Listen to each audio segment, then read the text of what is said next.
시청자 여러분 안녕하십니까? VOA 뉴스투데이 시작합니다. 북한이 유엔 안보리 대북 결의를 위반하면서 지속적으로 제재 회피 활동을 벌이는 상황에서 북한의 불법 선박 환적을 단속하기 위한 움직임이 확산되고 있습니다. 호주에 이어 캐나다도 호위함과 초계기 등 정찰 자산을 파견해 미국 등 7개 국가가 참여하는 다국적 공조가 강화되고 있습니다. 첫 소식 지다겸 기자가 보도합니다. 캐나다 국방부가 네온 작전으로 명명된 유엔 안보리 대북 결의 이행 감시 군사 활동에 위니펙 호위함과 해상 작전 헬기를 배치했다고 밝혔습니다. 캐나다 국방부는 특히 파트너들과 협력해 유엔 안보리 결의로 금지된 정제유 등 선박 간 환적을 비롯해 의심스러운 해상 제재 회피 활동을 감시할 것이라고 강조했습니다.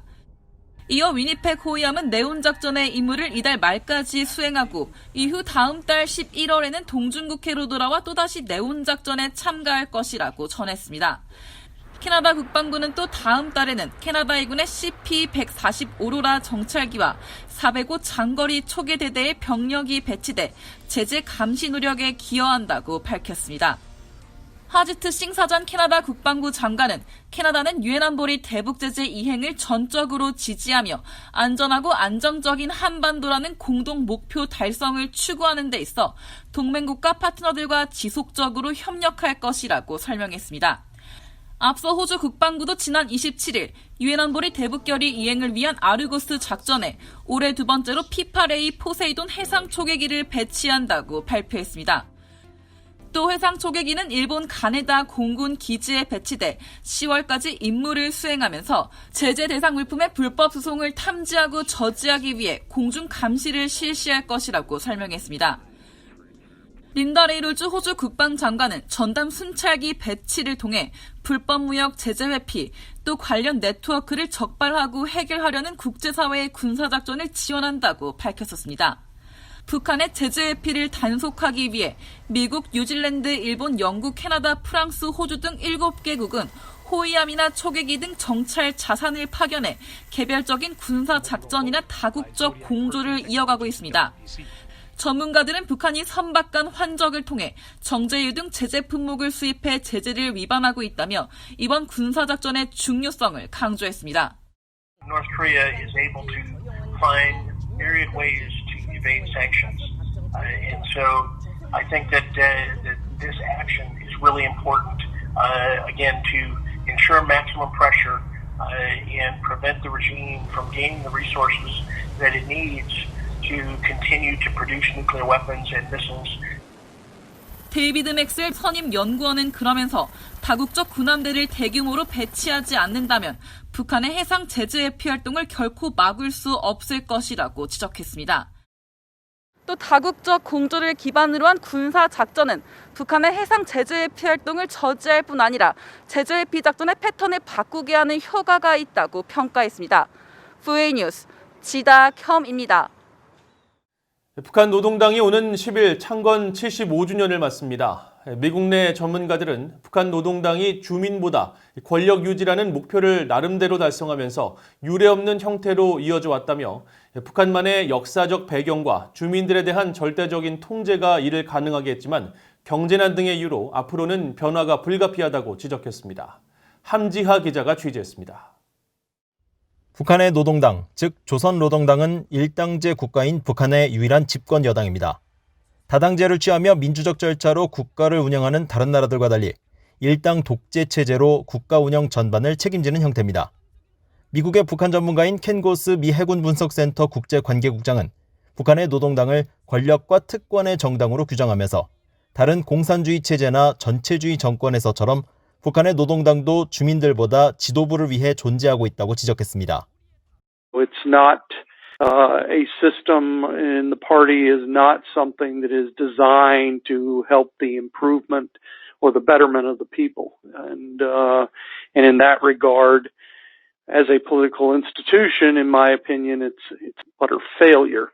But in terms of preserving power and holding power, it does a very good job of that. 전문가들은 북한이 다른 공산 국가들과 달리 오랜 기간 일당 체제를 유지할 수 있었던 배경에도 주목했습니다.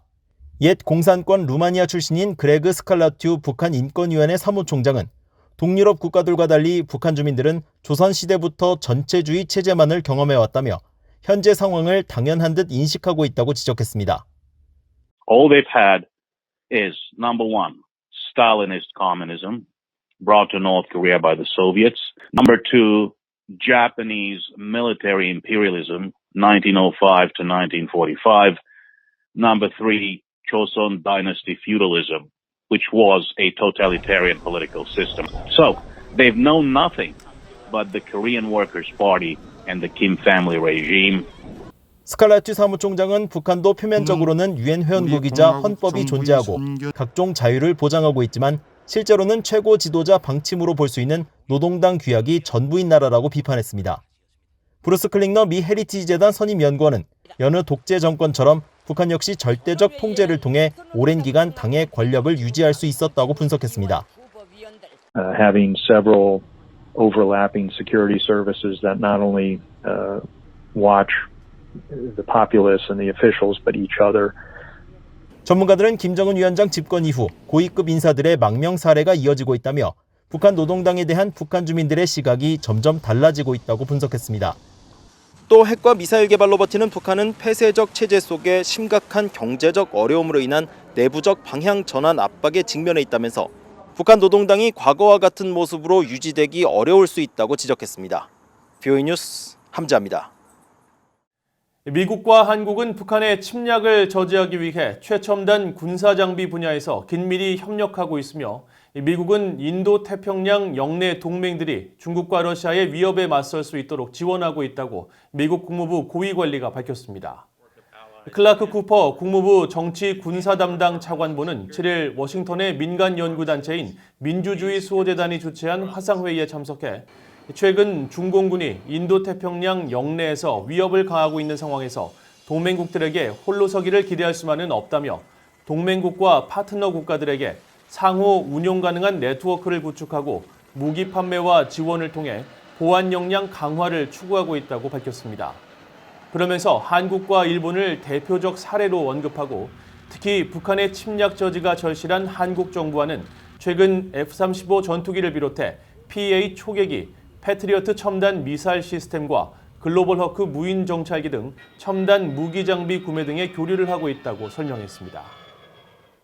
미국의 마크 에스퍼 국방장관은 중국에 대처하기 위한 동맹의 공조 중요성을 강조하면서 대외 무기 수출 제한 완화를 추진하고 있다고 밝혔습니다.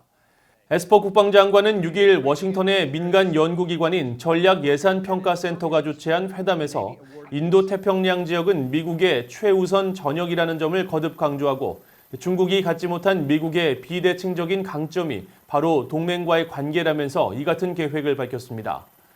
또 미국의 무인기가 미사일 기술 통제 체계 규정에 막혀 있는 동안 중국과 러시아산 무기가 세계 시장을 독식했다고 지적하고 대외 군사 판매 수출 개혁 없이는 러시아와 중국 무기에 세계 시장을 뺏길 위험이 있다면서 미국의 기술 개선과 무기 수출 승인 절차의 촉진 등 모든 면에서의 개선이 필요하다고 말했습니다. 에스퍼 장관은 이어 최근 진행 중인 전 세계 미군 재배치 검토는 현재의 수요와 미래를 대비하기 위한 노력 사이에 균형을 맞추기 위한 목적이라면서 최우선 전역인 인도태평양의 수요에 맞춰 재파병을 하거나 병력 본토 철수를 통해 미래 준비 태세를 보존하는 방안을 놓고 고심하고 있다고 말했습니다. 미얀마가 북한으로 송환해야 할 북한 노동자가 남아있지 않다고 밝혔습니다.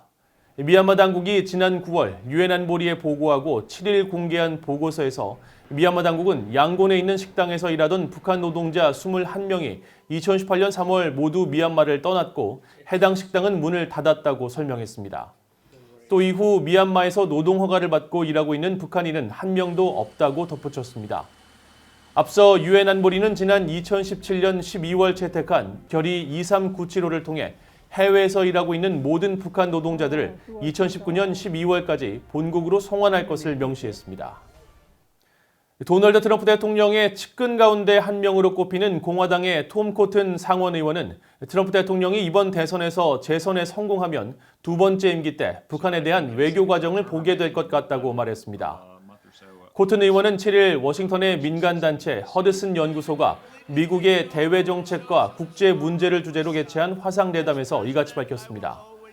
코튼 의원은 그러나 미국은 북한에 대한 군사 억지력을 높이고 있고 최근 몇 년 동안 북한의 탄도미사일과 핵 위협을 무력화할 수 있는 매우 흥미로운 기술적 발전이 있었다면서 북한의 지렛대를 약화시키기 위해 한반도의 미사일 방어망을 확대해야 한다고 밝혔습니다. 이상으로 BOA 뉴스투데이를 마칩니다. 시청해주신 여러분 고맙습니다.